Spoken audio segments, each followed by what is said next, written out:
News hours டிவியின் செய்தி துளிகள். செய்திகளுடன் நான் லாஃபிர் முகமது சிமாம். ஈரானிய வான்பரப்புகள் அதி உயர் பாதுகாப்பு நிலையில் வைக்கப்பட்டுள்ளன.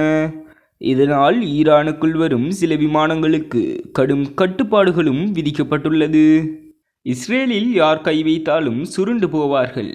எமது இராணுவம் போன்று எமது மக்களும் இந்த விடயத்தில் மிகவும் மன உறுதியுடன் எம்மோடு உள்ளனர் என்று இஸ்ரேலிய பிரதமர் என்று இடம்பெற்ற இஸ்ரேலிய உயர் பாதுகாப்பு போர்க்கூட்டத்தில் தெரிவித்துள்ளார்.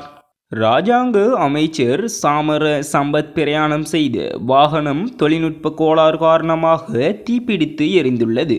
இதனால் அமைச்சர் உட்பட வாகனத்தில் சென்ற ஏனையோர்களுக்கும் எந்தவித ஆபத்துக்களும் ஏற்படவில்லை என தெரிவிக்கப்படுகின்றது. போர் பதற்றங்களுக்கிடையில் இலங்கை வரும் ஈரான் ஜனாதிபதி உமாவோயா பல்நோக்கு அபிவிருத்தி திட்டத்தை திறந்து வைப்பதற்காக ஈரான் ஜனாதிபதி அடுத்த வாரம் இலங்கைக்கு விஜயம் செய்ய உள்ளார்.